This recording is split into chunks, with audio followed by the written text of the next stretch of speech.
This episode is brought to you by FanRoll, your source for premium gaming dice. Get 10% off dice and dice accessories at fanrolldice.com with our code TRIALS10. They have a huge selection of metal, resin, and even a couple of other novelty dice. So go check that out and get 10% off your order with code TRIALS10.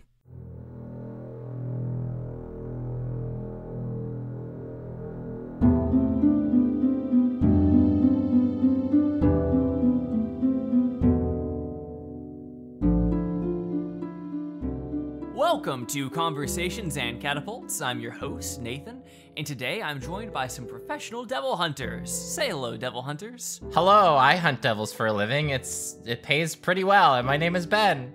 Pew pew! I'm a hunter, and I'm Carla. Hello! I'm just personally a fan of hunting devils because I think it's both much more fun and much more ethical than buying factory farmed devils. Hi, I'm Sarah, and I play Mira Marchand. I agree. Store-bought is fine. Listen, as long as you're not getting like that devil pleather. Oh, yeah. It's just the four of us today. Sam is unfortunately unable to join. No. We're thinking you, Sam, will dedicate this episode to you in your honor. Sam got by a demon. Yeah, the reason why you three are professional devil hunters is because Sam is an amateur and got killed. Damn. Speaking of dead, we are like quite a few episodes into this arc, and it has been one of the most combat-heavy arcs that we have had in Trials and Trebuchets, especially these past few episodes that we're doing this CNC on. So I was curious, what have been some of your favorite moments or encounters in the past few episodes? Because we have the Chimera fight, we have the Imps with like the elemental duplicates, and then the Fiend of Avarice that had that fun Final Fantasy 2 phase aspect to it. I was curious, what were standout moments for all of you in those fights?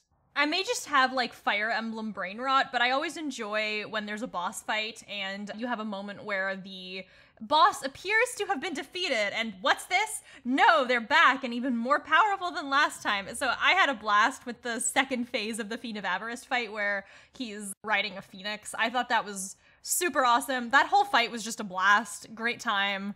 It was almost a little bit reminiscent of the Korka fight from Pitter Patter in the sense of like, oh, we're fighting this like dictator kind of this like evil, terrible place with a pit of lava in the background, but it was almost like this upgraded, more exciting version.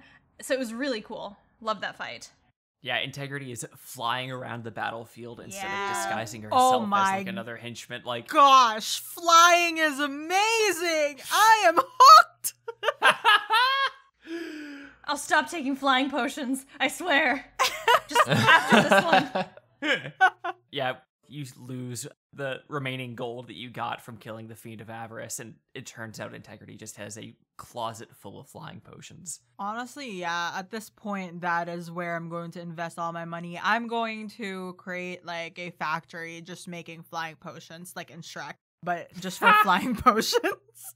As for me, I thoroughly enjoyed both fights for the reason that Sarah said about the phases and like the waves. The peaks are more obvious in like that kind of play, but I also enjoyed the Chimera fight because there's something in me clicked about being able to take advantageous positions to be able to use my rogue abilities, and the Chimera fight allowed me to do that.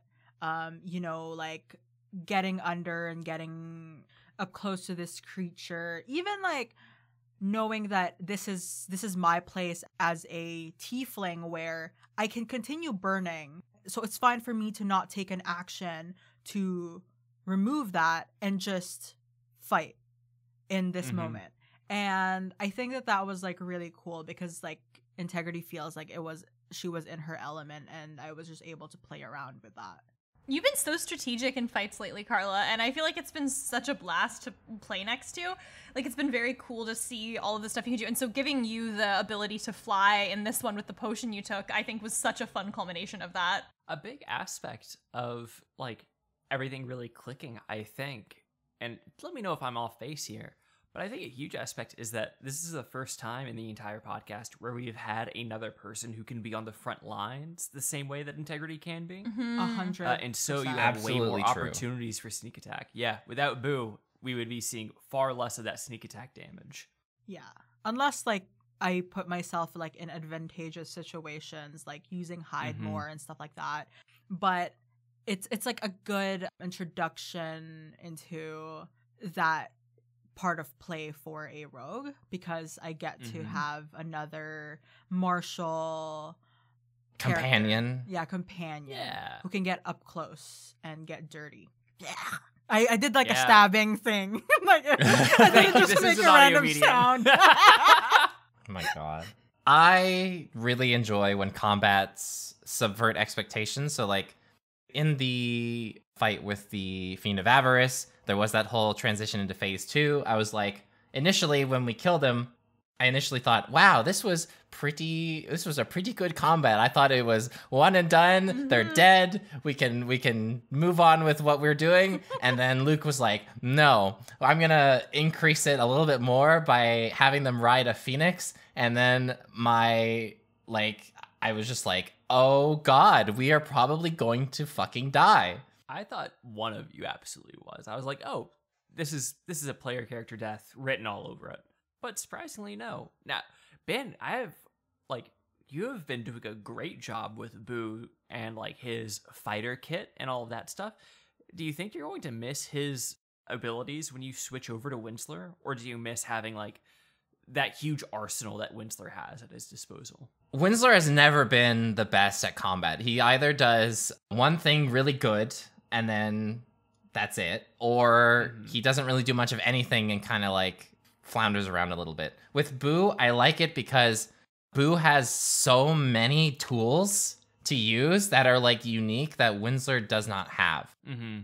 In combat, Winsler only really has his spells, which, you know, they're spells. They do a lot of cool stuff, but you can only use some of them. Like, they only do like certain amount of things that they're allowed to do. And not to mention, like, when you use a big spell, like something that like gets people's attention, you draw everyone's attention and they start attacking you. And Winsler is a little guy. He can't handle all that attention. Yeah, it's like when you animate 10 bricks to beat the shit out of a brain. That kind of makes you a target. Yeah, a little bit. But I've never played a rune fighter before this. They are so cool, and they have so many things that they can do. It's like, I'm never going to complain about a martial class just going in there and like swinging ever again. It's fun. Because they just have so many tools. Like, Winsler's not going to be able to like re-roll an attack against another that's hitting another ally, or redirect an attack to hit another enemy in combat. Nor are they going to be able to like gain resistance to like all the 3 like primary damage types. God, it's like, that is...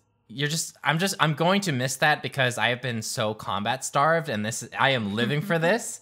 You all have been feasting. It's been Oh great. yeah. It's so good, but I will miss parts of Boo in like the combat effectiveness, but I know that's not where a lot of like the focus in this podcast is. It's mainly in the roleplay aspect, which I think Winsler does a lot better. Boo has been such a blast to roleplay with, though. Like, I think that having a character who is, I wouldn't necessarily say Boo is antagonistic toward the party, but not, best friends like Swim is, adds a very, like, fun dimension to everything. I appreciated that, like, when Mira was saying, hey, I think we should start a revolution in the Plane of Lem, Boo was like, what? No, like, I don't want to die. That's not what we came here for. I don't know. I thought that was a blast. I think, I just wanted to say that I really love role-playing with Boo. I also like role-playing as Boo, but in my sort of like personal opinions when it comes to like role-playing as an antagonistic character in a party, it's fun for the first few times you do it, but the longer it goes on, the more wear I feel, because it's like, okay, I really want to like actually like cooperate and do things like with the party, and because of the character I'm playing who's kind of got like this antagonistic view towards them, it's like it's really hard for me to do what I want, but Yeah, that friction can lead to you feeling like, all right, well, why are we even together at this point? Yeah. Like, especially, like, as you say, if there's no development into cooperation past those early stages, then it really hurts not just an individual character, it hurts the whole party. Which makes me wonder if we're going to get more bonding moments and more like learning about Boo's backstory, and because obviously the characters sort of have gotten the implication at this point that like Boo was a Wildcliff student, and so I wonder, you know, now that we've survived the night against all odds and we have this dinner coming up, if that'll be an opportunity for the party to grow closer. I hope so. Yeah. I'm so curious though, like especially, you know, once they know all of like Boo's like story, I wonder if that will change their perception of him, or if, I don't know, I feel like where Swim is at right now, you all are like trying to take care of business more than you are trying to take on charity cases. You know, that's what we saw after killing the Fiend of Avarice, like walking around Lem, all these people being like, oh, hey, could you break my chain? And then you all going, we're good, actually. We're fine without doing that. You can't save everybody without piling too much on your plate, and then you end up spilling the plate, and then you end up saving nobody. Because we already have the intention, but Yeah. it's not the right moment. Like, we can't just like break it off of your neck like that. Like, we figured out that that's not how it works. We're also just very out of our element, so if we were to do anything like to the extreme, then it just puts a giant target on our backs, and then it makes doing what we came here to do infinitely more difficult. Like, for all the big tasks, you know, save Winsler, you know, Boo, do his Boo stuff, get the cube, free people. Cube? Dice, which is shaped It's like a coin. It is technically a cube.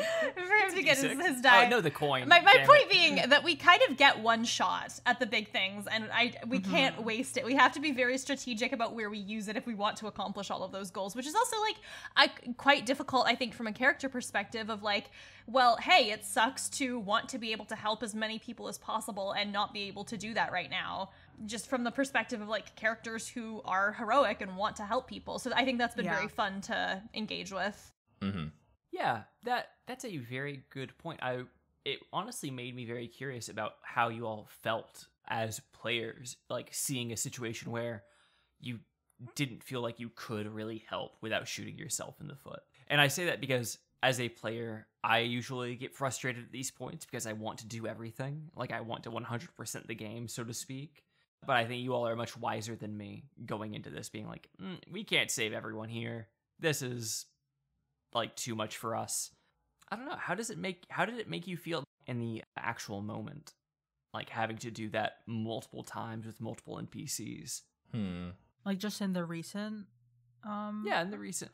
Oh, hey, we can talk about the whole campaign proper. I don't think But I I have just a meant, memory like, that the recent big. few episodes. Yeah. Neither do I. That's why I only was sticking to the most recent episodes. I don't know. I feel like it kind of depends on the situation, right? Mm-hmm. It's like, I feel like we all know when helping somebody is like the right choice to do, like the right idea. And for the most part, we've done like that pretty consistently over the course of the campaign, Wildcliff especially. I think because we're in a place that has completely different laws and how like things function. I think just being able to like, the more people that come to us for help here, it just gets more difficult to like take that on because we're so unfamiliar with this place and we want to help, but we know that, you know, in this realm, we're not like fully capable of doing all of that. So as much as I want to actually like go through and help them, doing so is definitely not the easiest thing to do. Do you think that would change if it were Winsler in the party instead of Boo? Like, do you think Winsler would have that same reaction, or do you think that he would try to take the more noble route of, if not like directly freeing people, giving more people an opportunity to become free? Winslow would probably be more aligned to trying to help as many people as he can because He's Winsler. I guess it's just in his nature to help, you know? Yeah. I don't think he would really like understand that like helping somebody in this like death plane is like likely would have consequences because, you know, he just wants to help people who are in help, who need help rather. It's not like in Wildcliff where if you help somebody, it doesn't really have like any true lasting consequences because it's crushing wands. wands. Yeah, you get at worst you get detention, but if you help people in Lem, the worst you get is death. And then Eternal possible torment. eternal servitude to a fiend, I guess. Yeah. the consequences far outweigh anything else, really, I think. But I don't think Windsor would probably care about that, much to the lack of benefit, I would say. Mm. I was just like gonna go off on like what Ben was saying about the cost benefit analysis of it all. We are here for mostly 100% Winsler, right? To save Winsler. And that includes like getting him and getting the stuff that we need from Boo. So like for integrity, there's like this, as much as she's like the type of person who also likes helping people, as people know from the show, like every single one of us, all four of us, like all four of Swim are that, you know, like heroes. But the risk of saving everyone else at this point in time, when we still haven't even located where Winsler is, it's sort of hard for her to really focus in on that other aspect when she has like a goal in mind, and that is to get Winsler back. Mm-hmm. Sarah, what were you gonna say? I was just thinking, like, for me, because you were sort of asking about, like, the player perspective, like, for me as a player, I don't necessarily feel frustrated or, like, I don't have a lot of agency in this moment of, like, having the character, like, see people be oppressed and harmed and not feeling like it's the right moment to help, just because for me, it doesn't feel like it's an issue of either do this or don't do this, but rather an issue of timing, right? Like, Mira sees that people are still bound to the Fiend of Death and says, okay, let's kill the Fiend of Death. Like, for me as a player, if Luke puts, like, a torture casino in front of us, my interpretation of that, I don't mean to imply that what I'm trying to do by playing the game is figure out what Luke wants the players to do and do it, because that's not. But when I see Luke put a fucking torture casino in front of us, my immediate read is like, oh, we're going to liberate this torture casino. So for me, it's not a matter of like, oh, there's a bunch of people who need help and we can't do it right now and that sucks because we have this other goal to accomplish, but rather like it feels not at all bad to have to be strategic about when and how we're going to do it. So that's exciting for me. I appreciate that answer. I also really appreciate the perspective, like, as a DM, the player perspective of, like, I see the thing that, like, the DM is putting a lot of time and, like, effort into. It is very much that thing of, like, you're in a theme park. You could choose to either go on a roller coaster, which, like, has a lot of, like, time built into it, but you are on rails a little bit. Like, you're doing what is expected. Or you can go play in, like, the children's area sandbox, where you get to make your own fun. Both of which have their time, their place. But at the end of the day, fuck, roller coasters are where it's at. Oh, yeah. Like, I absolutely think, as well as being able to, you know, get Boo's die and get Winsler, that there's going to be some kind of end game of an uprising of the other fiends dying here, but it's a matter of, because this is such an unfamiliar situation, like Ben said, and because, like, the stakes are so high, we have to be very careful and very strategic about how that's going to happen, which is fun for me, because I like the risk and the very real stakes that have been put up in front of us during this arc. Yeah, this is the arc where it really feels like if any of you die in Lem, that's it. Like, I know that we have talked on CNC in the past being like, oh yeah, we all know that death isn't necessarily the end for these characters unless you, the player, want it to be. However, in Lem, I cannot figure out a get out of jail free card that would actually be narratively satisfying. Nope. It's yeah, it's hard to imagine it. We just It have really to not is. die. You die and then they'll Yeah. just chain you. Yeah. God. I mean, you all have done a great job at not dying so far. Thank you. Yeah, thanks. Now that you said it, Yeah, I'm sure nothing bad is going to happen in the next set of episodes to you all. I've... We're gonna have a nice dinner. We're gonna do some exploration. We're gonna win some casino games, and we're gonna make a new friend in the form of the Fiend of Death. It's gonna be great. The Fiend of Death is going to be like, oh, hey, I heard you were looking for Winsler. I brought him up here with me, and I wanted to give him to you. Yeah, he's fine. thank It's you not like so a much. Winsler wrong. I don't think it will be Hey, that you kill easy. a fiend. Here's Winsler. It's fine. Yeah, I'll also let everybody else go. You did it. You succeeded. here's Winsler. However, we cannot give Boo his thing, and then it becomes a player versus player thing. Oh, where God. swim versus Boo, and then Boo just Annihilate all of you all. Yeah. Boo will I would fucking believe that Boo annihilate could at do least that, yes. one person. Oh, here's the move that Boo, or like here's what I'd expect the like kill list to go. Boo immediately goes and kills Winsler right away again. Because, and that's a meta perspective of Ben not wanting to play two characters at once, so he goes to the squishiest person. Then he goes to Serenep, who's also fairly squishy. And then I feel like one of the two remaining people could probably actually get Boo, because by that point he would have taken a few hits. Mira and I will just like call that hang on to each other's arms and just like take turns on the same turn and just use the magic of friendship to defeat this lonely bastard. I thought you were gonna say like we're gonna like link our arms together and we're gonna run at Boo and clothesline him. Yeah, we just this guy. That'll be the final both blow. of you like come up to his fucking waist because this guy's like so fucking tall. Oh god. Hey, Boo and Integrity had a really interesting moment with the Fiend of Death. Oh. Where Oh yeah. where she was talking down to you as fiends are wont to do. And she also mentioned your infernal heritage. How much does that come up in your like conception of these characters? / like how does that make you feel in terms of like being a storyteller or a player, like having this kind of like tainted blood like story element? It's really not something that I personally think about a lot when I play tieflings or when I like use tieflings and things.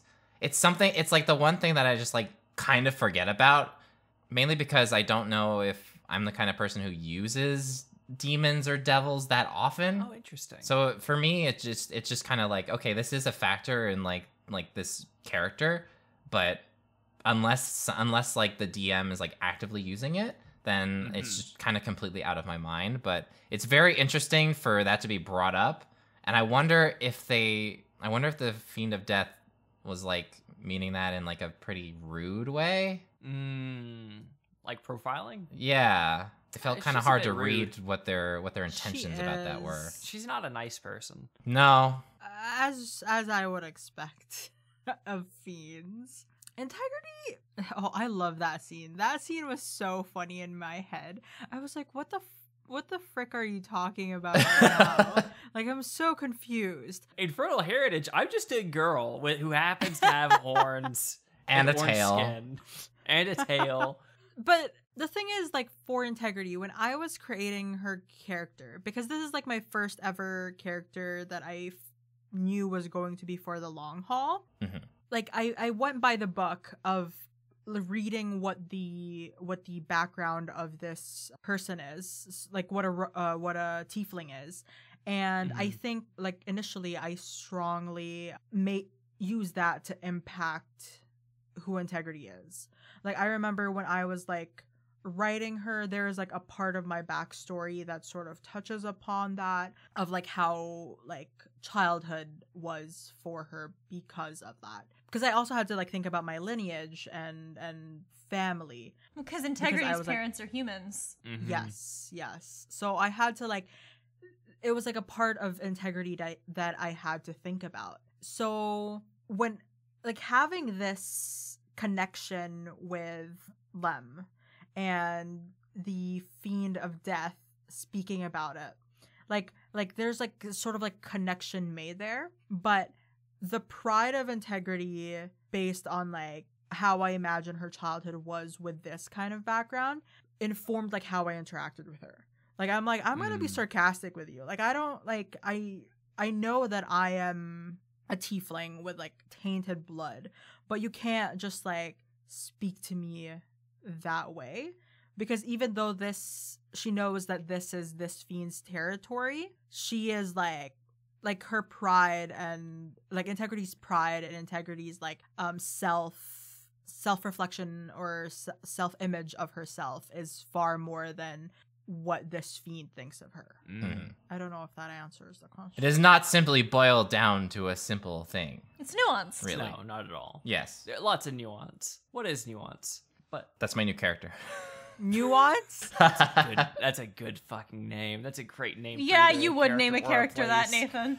Oh my god, Nuance. Call it New for short. That's really good. Will they be new? Take notes. I think your naming conventions are so uniquely you, and I love that. Oh, thank you so much. I love you. Thank you. So, we have 3 out of 4 people here. We do? Normally, I wouldn't want to suggest playing battleships when someone isn't here. Right. However, we did get blessing from Sam saying, let me know who wins battleships. Well, now we have to. Ah, okay, yeah. Exactly, We right? must. Obligatory Must. battleships. Obligatory battleships. However, it's going to be easy. It's just going to be the one person that each of you have to find a match for. Oh, And I God. bet you can already guess who this person is. Salty. Fuck off. Unless that's your... The Fiend of Avarice. Oh, I have an no. answer. I have one too. Oh, all right, perfect. We have... Carla, you jumped on this one first. Let's hear it. The Fiend of Avarice deserves himself. Oh. All right. Can we I mean, not we know do that? that's his type.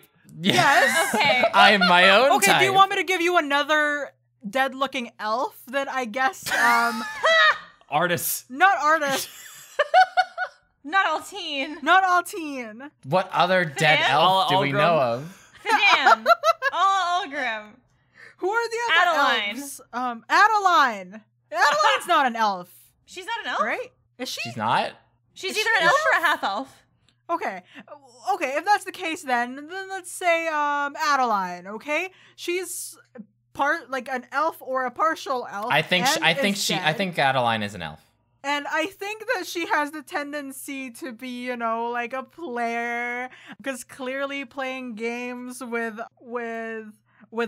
someone's heart like that, and is willing to kill and die and play with death. So I feel like she would be really into like the death of the Fiend of Death, the Fiend of Avarice's bedroom, Yeah. like the smell of death, the whiff of like the 3 musky bodies. Oh god. I'll tell you, I actually want to have a quick sidebar here to talk about the fucking Fiend of Avarice, the horniest NPC Luke has ever That put is into a game. Horniest scene. I don't think I've ever how been did in that a make more you uncomfortable feel? position than when Luke said those words to me. I'm like, you holy wanna be shit, my I little do pet? not like this. You want to? Oh, you look so strong. It was literally like a visceral reaction, like, please kill me right now on the spot. Speaking of NPCs who flirt with Ben, No. my match for the Fiend of Avarice is Jellifer, the Oblex. Oh. The Fiend of Avarice wants people who can shapeshift into himself, so she can do that. Oh my god. Oblex can look like anyone. The Fiend of Avarice, we also know, has many lovers, many exes, some of whom seem to be jilted. Now, the Fiend of Avarice can now get anyone because it's Jellifer. She's the Oblex. What does she get? Let's see. The Fiend of Avarice has like an entire army of like people who pit fight for him. Delicious memory juice, just like ready to be sucked out. You don't need to have your thoughts or memories to fight in a pit. So I think those two. Suck out that memory juice. Yeah, those two will benefit each other greatly, and, she can shapeshift as much as she wants, eat as much as she wants, and the Fiend of Avarice gets both a bonus to his narcissism and also just infinite access to the hot bods of everyone he's ever enjoyed. So that's my pick. God. The way you phrase that is so funny. I stand by it. Jesus Christ. People, you're not allowed to talk about this in the Discord, yeah, though. we're- Section. This is an age-restricted podcast. Like, we could be explicit on the podcast. No, the Discord server, that is not. That is a hard at no. all. There are children there. We can't Banned. discuss this part there. You speak about this on the Discord, you're banned. Why did you get You're banned. Australian? A weird accent? I don't know. I'm really at a loss. This might be the first one where I don't know. Wow, Ben, are you turning in a blank slip of paper on this test? I don't want to, but I know that I don't really think I Ooh. have any good answer for this. Here's the thing, Ben. When in doubt, Go with crowd. choose a rando and then backfill the reason. Yeah, you fucking roll a die, pick somebody, and then you have to defend it like your heart Koji the Dream Salmon is set on it. Yeah. Anyone, and then be like, they're obviously the pick for this reason. Because he Do loves we- to stink. Okay, I think I might have one because I remember this character. The Fiend of Avarice with what's the name of the fucking guy that we met at the bar? Like the one who just like Oh, his ex? just talking. Oh, the pirate guy or the ship captain? yeah, guy? the ship one- captain. What was their name? Oh. Was have it it in Count the Huck notebook. Tool? No, No, Count Huck the one Tool who- was the Crescel? bastard who Gave you the betrayed job. him. Was it Kreschel? Creshel, I think yes. it was Crusher, Yeah. yes. Fiend of Avarice and Creshel. Ooh, tell me. Oh, I see it now. The fiends are like confiscating all the ships, and Kreschel is like, "Oh, you'll have to pry this ship out of my hands." And then the Avarice is And the like, Fiend of Avarice was like, Okay. "Don't mind if I do." And then "Oh, that's pretty spicy. That's pretty spicy." But we have 3 answers to who would be the best match for the Fiend of Avarice. We have Carla calling for Adeline, the undead girl boss who is comfortable around avarice and death. We have Sarah recommending Jellifer, who can appear to be the Fiend of Avarice, which is very much his type. And then we have Ben with his crack ship of Kreschel, who had his boat confiscated. But you know, what was the price and what did he pay and who did he pay? Okay. Probably the Fiend of Avarice. Jesus. My vote is oh my submitted. god. All right. In second place, we have playing to type with Sarah, voting for Jellifer, which means the number 1 spot goes to Carla with her recommendation of Adeline. Amazing. Hell yeah. Well done, Carla. I won. You won. Congratulations. Let me check the I scoreboard real think that quick. puts Carla ahead. That does. The current scoreboard has Sam in the back of the pack with 3, Ben with 6, Sarah with 7, and Carla going from rock bottom for many weeks of this fucking show to the lead at an 8 points. Damn. Nice going. It's like an infinity sign. Just like how long we'll be in Lem. Forever. I fucking hope so. I Let mean, him this rule. arc is great, but we spent a million years at Autumn's End, and Autumn's End was great, but it was still too long. Yeah. Yeah, fair. Very fair. You can't. Nothing good lasts forever. Least of Yeah. all Lem, which is anything but good.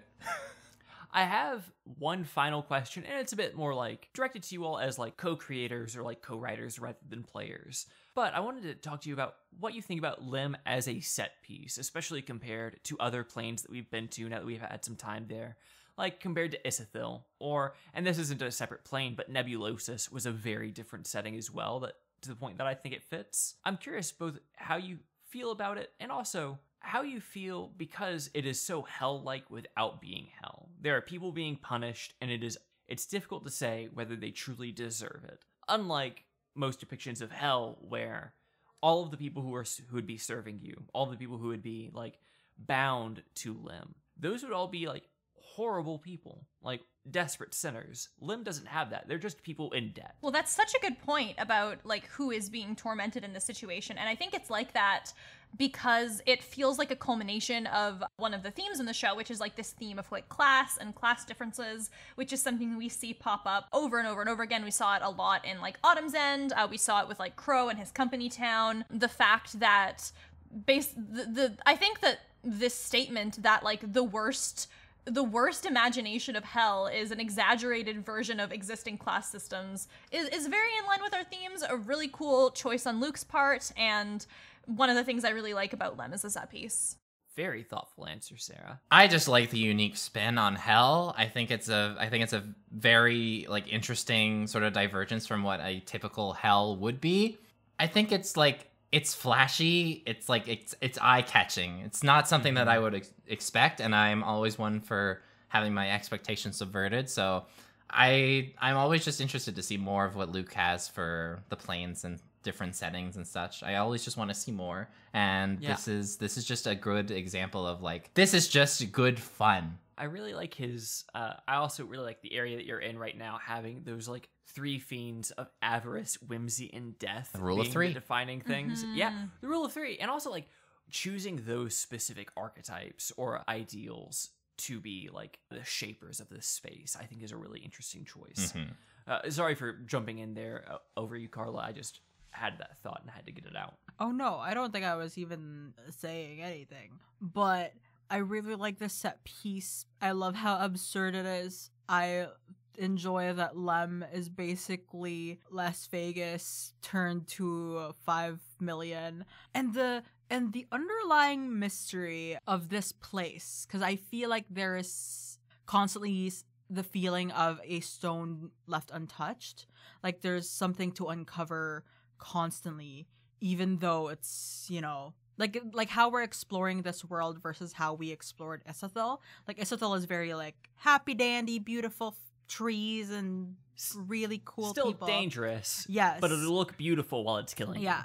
Meanwhile, Lem is really like, you get what you see, but there's something off about it. There's like a part of you that wants to know more about it. Like what the heck is up with that changing colors after the heart died? Like what is that? Like what's it? What's up with attacking the heart? What was up with the entire heart? I still don't get what the I don't know. what any of I'm that gonna ask was. Luke about. You know what, Carla? I agree with you. I think that is a great point in terms of like there being a mystery intrinsic to the setting itself in a way that like makes it very fun to explore all of the nooks and crannies.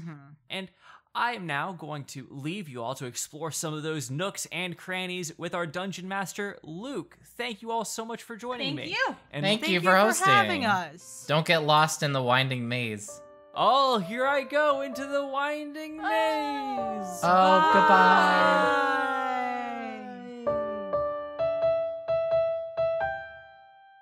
Welcome back to Sliding into the DMs. I'm your host, Nathan, and I'm joined by a phoenix rising from the lava, Luke. Hello.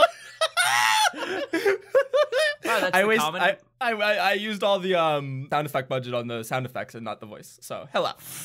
Oh, wow, the sound effect of whoosh really...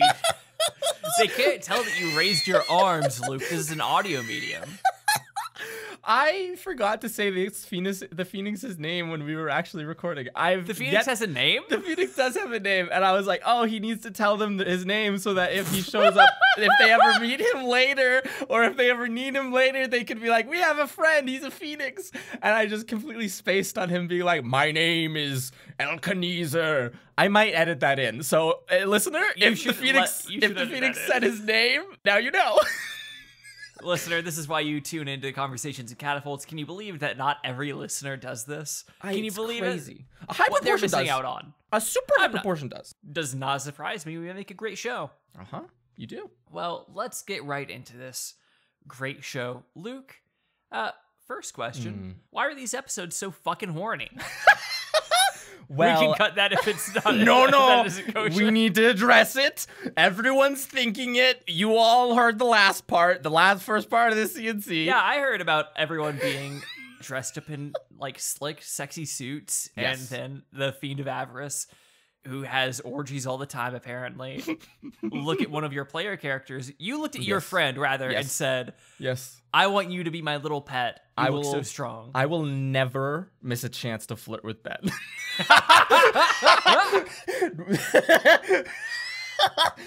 And that's just the truth of it. Listen, I think that in a land of everything goes, anyone can have whatever they want, it would be rude not to have the avaricious, greedy sleazeball also just want other people. Right? Like, not only to, like, just the ability to exert a power over those people in whatever sense that means. It is this dude's Yent's cup of tea, right? When I was listening to these episodes, sometimes I listen to them multiple times just to see if I catch anything that I may have missed on the first listen through. On the first listen through, we heard the party, like, seeing Yent's, like, hotel room and seeing all of those lovers there that have, like, his face on their own bodies and whatnot. Or, excuse me. Was it just the head that was polymorphed to look like him, and the body was like just however they came? Or did they all look exactly like him? They all looked exactly like him.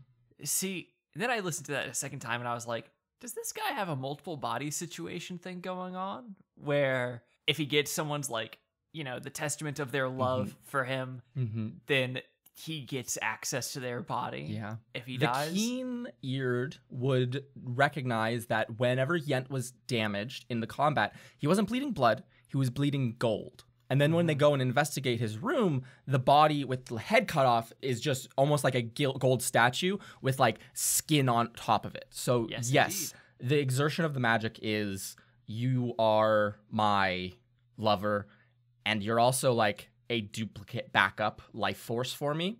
That if I start to die, I'm gonna suck your life away. Ooh. So is Yint dead, or is he coming back? Well, they cut his head off, and that was like that was the thing, because Count Octul says, "I want you to bring me his head," right? Very specifically. We later learn Count Octul had this potentially one-sided love for the Fiend and might know something about this kind of like love or like pact that is made. And so that was like the little hint. The thing that would have weakened Yent was if they did something drastic to the money supply.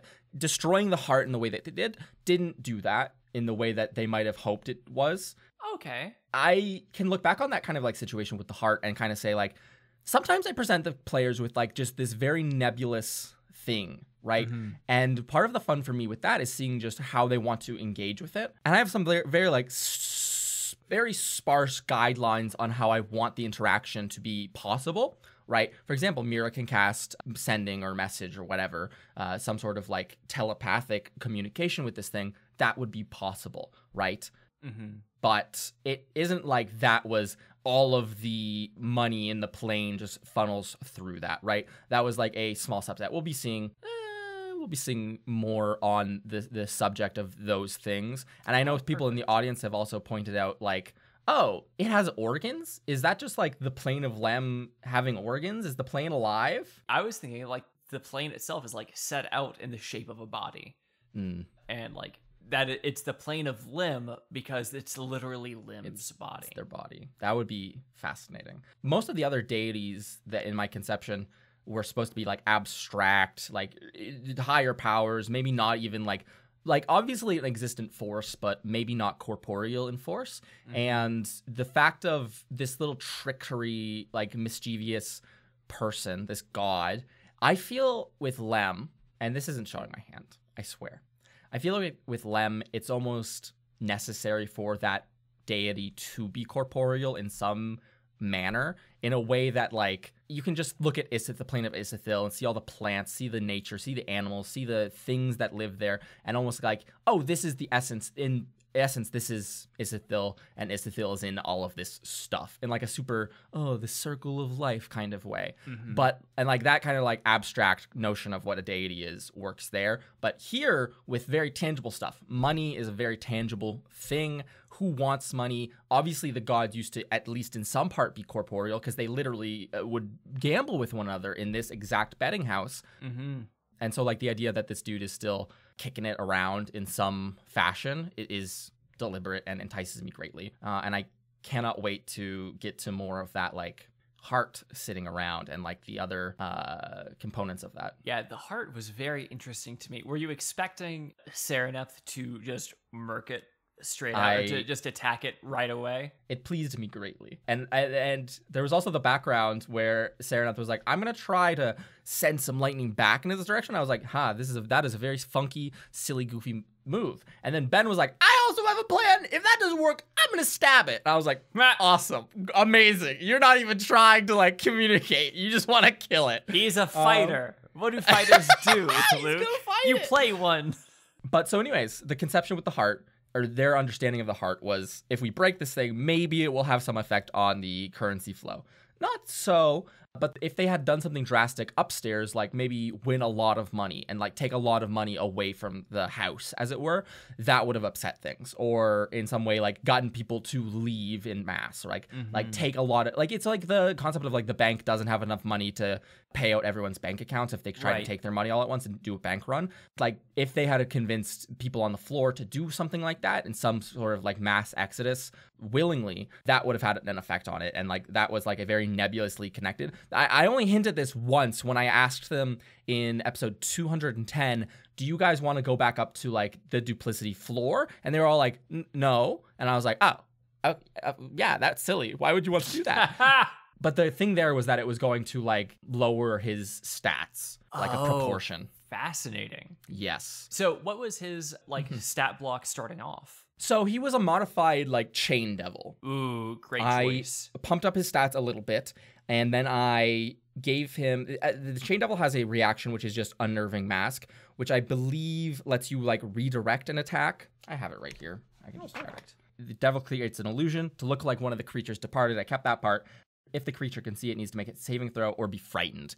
I said in the last CNC, I don't really like frightened in like an audio form. I think it works really fun on a table. You and I had a very fun frightened thing happen very recently. That was like awesome because we were using a virtual tabletop. But in like audio, just trying to describe, you run all the way away. Go back and listen to like the fucking Henrietta Hedrick fight where Mira spends 3 hours running away because the abstract concept of distance in like the theater of the mind.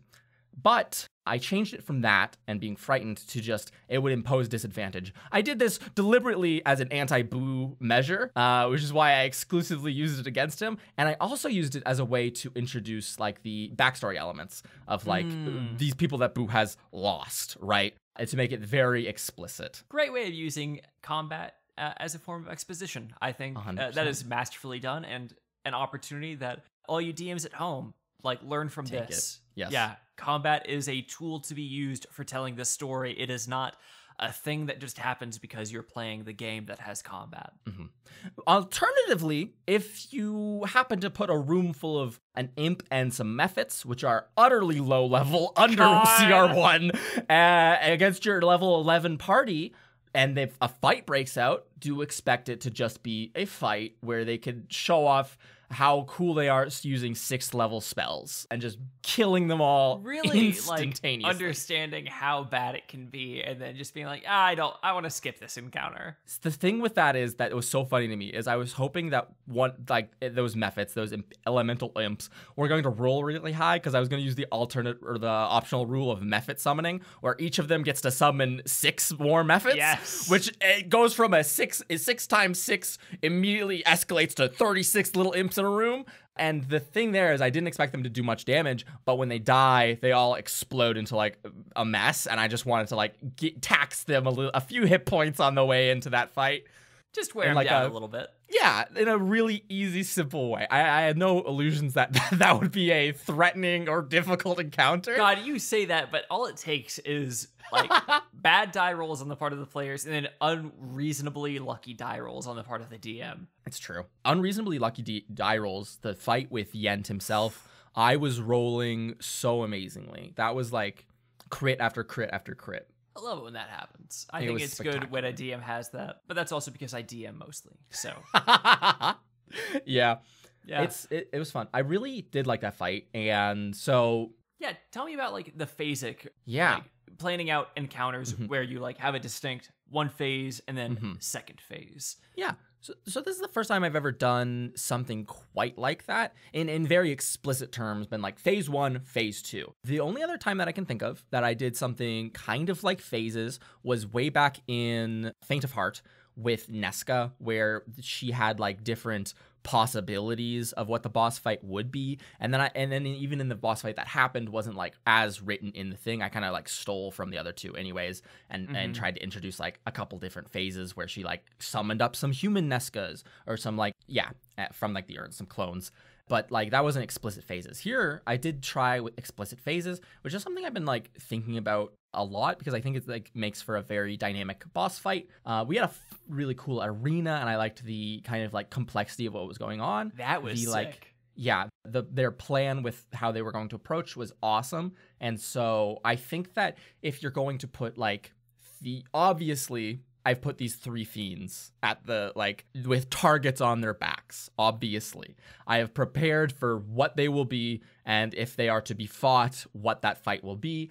And I think it's just so much cooler if the fights are just this grand spectacle of like, oh, you beat me once, but as I am a powerful fiend, I will just go into my second phase and there's a stat change and blah, blah, blah. So in this fight, The first phase was I just wanted to show off him using the chains in a much more notable way compared to like the guards that he had employed. And so his chains were like elemental. And I think I like skipped this in the actual descriptions, but my intent was to like be like he was using chains associated with a certain pet of his. That's a bit cumbersome to describe though, to be like, oh, he swings the chain and it's lightning like a bahir scratching. And it's like, oh, that's a bit cumbersome. So it ended up just me describing the elemental archetype of it, but that was the intent with it. I really like knowing that intent because that does line it up with like the avarice shtick of like, oh, I own all of these different living things. I'm Their going to power use is my them. own. Yeah, exactly. Yeah. Exactly. Their power is my own. And so he had a higher AC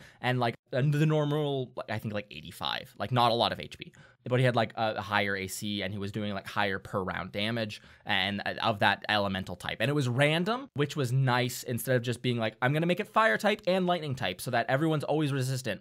And instead like mixing it up on whatever hit was happening, I was like doing that on my own end with a D4 very quietly. That. And so like it was a random thing. It wasn't like me targeting, oh, I'm going to like, it's nice to hit the person who's immune to or resistant to lightning and the person who's resistant to fire with it and be able to like, yeah, I am resistant. But then it's also fun to be like, no, this dude's going to hit you with some other stuff that you're not resistant to and just do continuous damage. And so that phase was always supposed to just happen on the little opera stage where his throne was, and whoever was there was going to be his opponents. And then I put the other guards scattered around the room I actually didn't put any other guards other than the one next to his throne originally.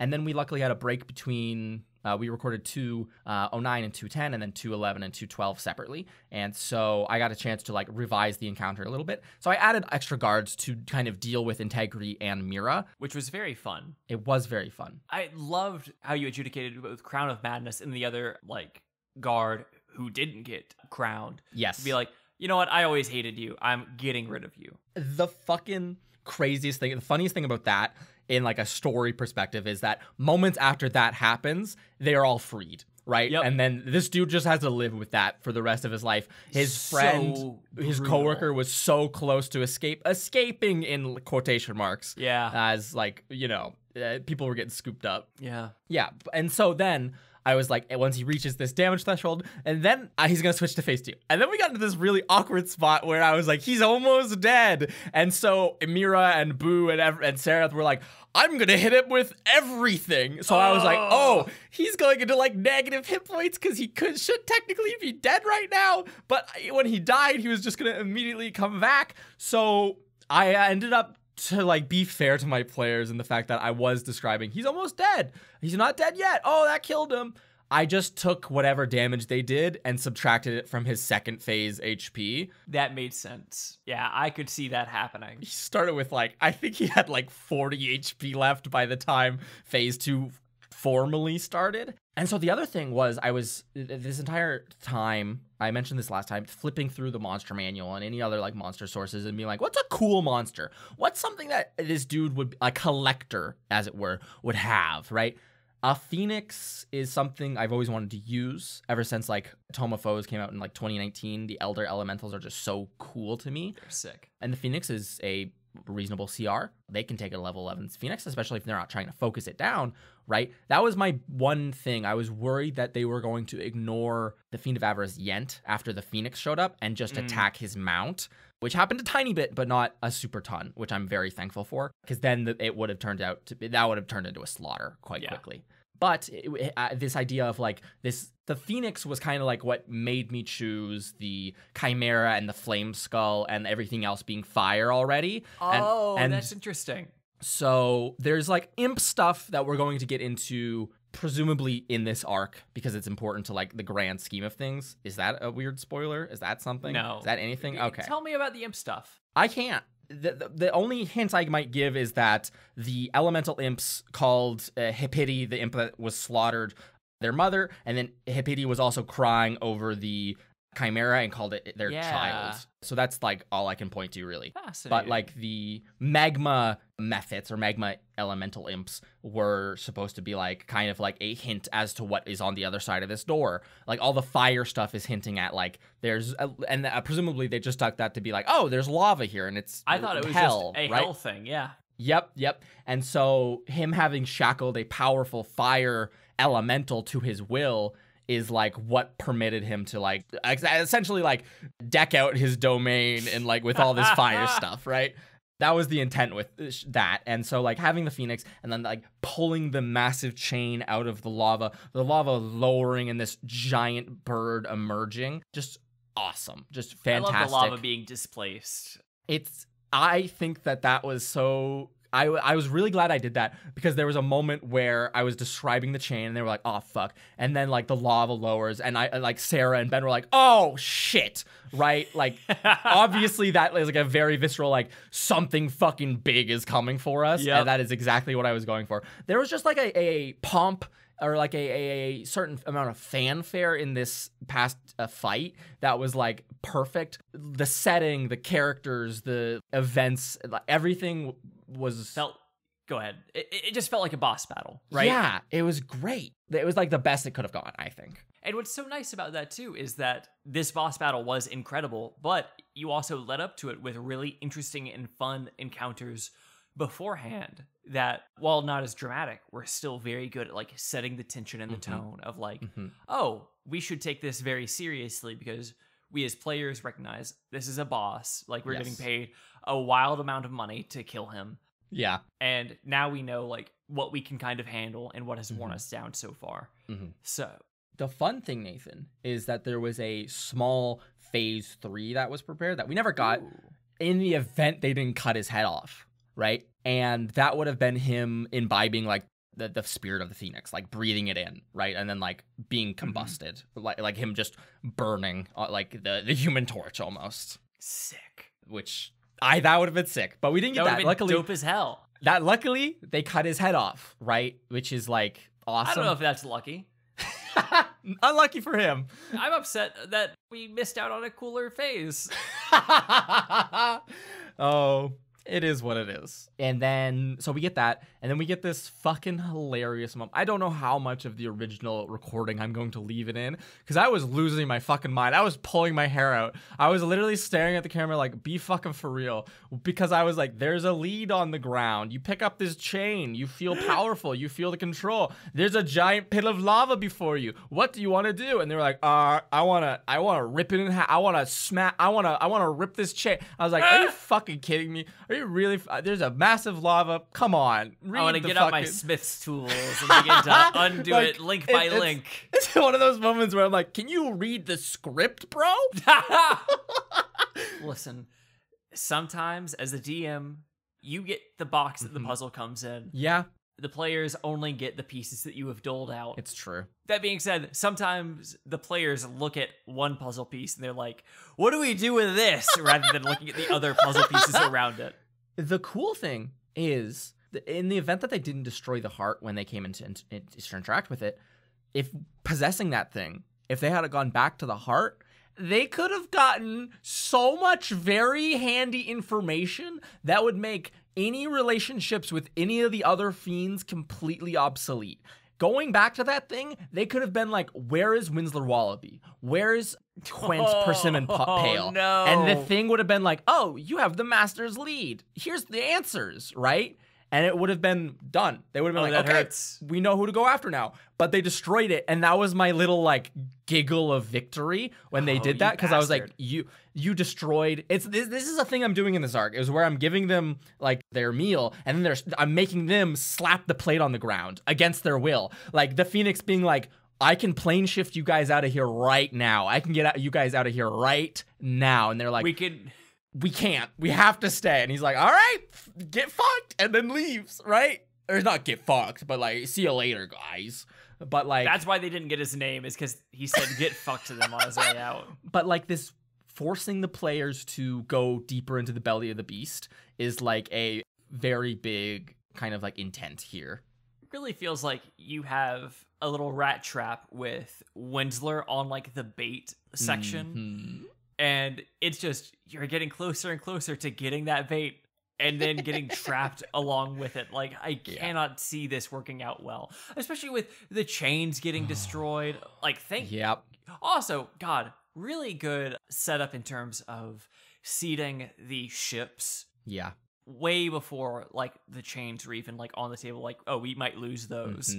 Thought that was really good adventure design. I obviously want to push them in that direction, right? Yeah. I can just say that explicitly. I only thought of like the chain breaking thing the day of. Really? Right? The day of. I was like, oh, that's like a sensible way to trap them here, right? And that will force them into like, because they already explored the docks, and then nothing really, like Integrity fucked around throwing a rock in there and got some very interesting results. Yeah. But there was no other like grand revelation about these rivers being anything. It's been mentioned a couple of times, but no one's really taken interest until now. They are going to be forced into taking interest, either taking the river out or using it in some way, or finding an alternative exit is like probably number 2 priority, honestly, right? Absolutely. So I'm glad that's everything seems to be unfolding for me as well as I could hope for it.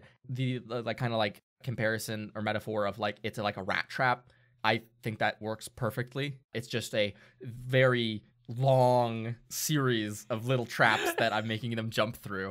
God. And then at the very end, there's like the little bait of Winsler and like a basket that's just gonna fall on them, and they don't see the basket because they're looking at all the other little rat traps. God, right? You're right. It's like a little fucked up scientific mouse maze where where they don't realize it, but as they continue through the maze, their like paths out are getting blocked off behind them until they get the cheese, but they can't get out. Oh, yeah. I'm loving this arc. I really like the presentation of like there's these 3 people, right? And you have their names or kind of like their titles, what they represent. Yeah. And then like slowly the pieces come together of like the context or like the setting of duplicity. It exists in this way because of the exertion of these 3 people's kind of like presences upon the place, right? Like Yent being the person who's like running all the super cheap, kind of loaded in the favor of the house games, right? The Fiend of Death, Horst, who's shown up like immediately when like people were choking to death, showed up immediately when her co-conspirator or co-worker, co-runner had died, right? That was something that I had planned where I was like, Horst knows when people die on the premises of duplicity, and she's only not showing up now for the sake of, well, it's kind of good to not have, this is maybe showing the hand of where she's at, but maybe it's not always great to work with 2 other folks, maybe it's best to be your own boss. Look at fucking Yent and think about whether he would be a good coworker or not, right? Or or a good colleague rather. Like, could you count on him like 24/7? No, you couldn't. You could only count on yourself. And it's easier to split a pie one way than it is 3 ways. Absolutely. We've seen Horst now show up twice. She has this different, so there's like this weird presence. He's very, he looks like an elf, but Yent is obviously very fiendish. He literally is in a lava opera house with people betting on blood sport, right? With like the chained up souls of the dead locked on his ceiling, right? And he's usual literally elf just shit. Regular elf shit. But it's like super devilish, super fiendish.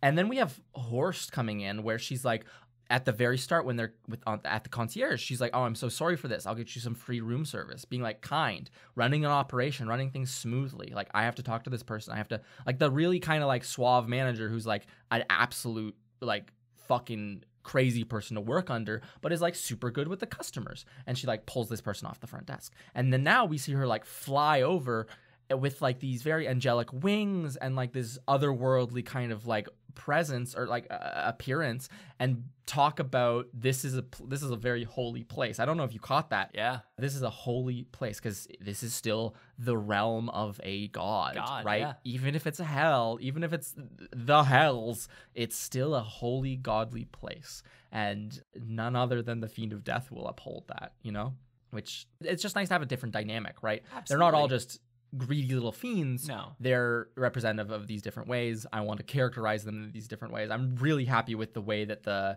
scene with her at the start of 212, where she's just kind of like, it's one of those just like another one of these power play things where like staring up tries to move and she's like, nope, you're staying right there. Mira is talking to her, so she grabs Mira by like the chin. Yeah, Integrity and Boo are tieflings, and she's like, oh, you guys should be I was cowering actually at gonna my mention feet. that. Yeah? Yeah, I was gonna mention, like, I really enjoyed the like little look into how tieflings are treated by fiends. Mm-hmm. Because like the way that you seem to do tieflings, like DMs have different ways. Like some people Yes. think tiefling, that's just another race in this world. Like, you know, it's just another type of person you can be. Yeah. And then other DMs are like, oh no, this is something that like is either like a curse or like is a sign of something. And you seem to be more the latter camp. Yes. Of like with Integrity's family, not everyone being a Yes. tiefling. 100%. Aasimar, tieflings, those are just variants of humans in my world, because I think that's very fun. It can be kind of, you can make it a little nonsensical. Why does this family have fiendish blood in it? Was it because there was actually a fiend in the family, or was there some weird thing that happened in the past where some pact was made or something of the sort, right? Like there's Yeah, maybe so much. someone wanted to no longer be a royal. Like, Yeah. maybe they wanted to just live There's- in Dryfalls. There's so much more I think you can do as a story with tieflings and Aasimar being like kind of like these almost the way that Carla actually conceived of Integrity and her family not being all tieflings was almost like making it more of a genetic thing than anything interesting, else. like a recessive trait. Yeah, because we're just like Carla and I are fucking biology nerds, and so we were like, oh, that's fucking fantastic. Let's do that. That'll be it, right? And Carla then made a fucking pedigree for like 3 years back of like who's a tiefling, who's not, which I think that just works great, and it like is fun, and it adds like the whole. There's another thing here, which I don't think I've ever talked about on Season C, but I've definitely talked about on the server, where we have tieflings who have virtue names, and we also have tieflings who have shown up who do not have virtue names. I think the idea of humans naming their tiefling babies after virtues that they want them to have, such as Integrity Idleberry, Earnest Idleberry, versus tieflings who are raised by tieflings who are just like, yeah, we're just normal, and you're not gonna like, you're not actually evil. That's kind of just a human folklore myth. So I'm just gonna name you, I'm just gonna name you Boo, or I'm just gonna name you Syndra, right? And so like, I love that like little cultural dynamic of like the second generation tieflings are like, oh, you can just have a normal name, right? You're just a human. I never put that together. Yeah, That's yeah. really great. Yeah. Oh, what a delight. Well, I'm so excited to see more of the Fiend of Death. Oh. And it seems like we're going to get a great dinner party with her We're soon. going to get a great dinner party. I bet you and Ben and a lot of other keen-eared listeners will immediately pick up on the kind of like the way that the Fiend of Avarice, Yent, had like this association with fire and the elementals and stuff like that. The association that was going to be coming from Horst, the Fiend of Death, I think for you and other like D&D pilled people is going to be like very obvious the moment we set foot into her quarters, which I'm super excited for. I'm super excited for the dinner. I can't wait for them to confront Count Hucktool and be like, you fucked us over, and we know your dirty little secret. I cannot wait. What's going to be on the menu, Luke? Well, until you can answer that question, I guess we will sign off here. Folks, leave us a review on your podcatcher of choice. Holy, I really am coming to you hat in hand here, I guess. Really pathetically, like, you know, I'm dressed very shabbily, and I'm coming to your doorbell. Ring, ring. Hello? Hello? Oh, you Hello? there, little orphan? Oi, mister! I was just coming by to tell you to leave a review on iTunes or your podcatcher of choice. Leave it 5 stars, yeah? Yeah. You think you can do that for our topics? I guess I could do that. I mean, it helps. I guess it helps the podcast reach new ears. So I suppose, yeah, I can take the probably 2 minutes out of my day to do that. Oh yeah, those of us over at the orphanage, we love to share our favorite reviews with each other. We do. We do. And you know what? You know what? It really helps other people find out about the podcast, but so does word of mouth advertising. Yes. We don't do any other kind of advertising. It's all you telling your friends, isn't it? Hey, I also would like to apologize to any of our listeners in the UK for my terrible accent, but I'm going to keep on doing it because it is kind of funny for me. Oi! And you know what? A great way of also letting people know about our podcast. No, I don't know anything about podcasts. You gotta go on the Instagram, innit? You gotta go to Trials and Trebs. Trials and follow Trebs at Trials and Trebs on Instagram. on Instagram and on Patreon. You know, throws a few bucks our way. Yeah, patreon.com/trialsandtrebs. You know, I've heard that one. I heard that you can get blooper reels. Oh, like where this whole outro is going to be on. That's right. You can get blooper reels. You can get DM notes. You can even get a character named after you. Yeah, go nuts. If you toss us a few bucks on Patreon, but you still got money burning a hole in your pocket, go over to trebmerch.com and buy some stickers, buy a shirt. Buy a shirt. We might. I want to hesitantly say this. I don't want to get everyone's hopes up. But we're probably going to be restocking the SN t-shirts very soon. Hell yeah. Just because we're super out of stock on mostly everything at this point. So stay tuned for an announcement. Much for showing love. Yeah, it's crazy. We bought what I originally conceived of as a insane amount of stock. And then we've, at this point, almost completely sold out of it. So thank you, everyone, for the support. I would look at our Instagram for announcements on there, or our Discord server for more information on when that might be happening. Luke, am I forgetting anything for the outro responsibilities? None, I think. I think you've covered it all. Oi, thanks, mister. Oi, well, now I'm gonna go talk to the next house here in London town. Slam. Oi. All right. Goodbye, everyone. Thank you for joining us.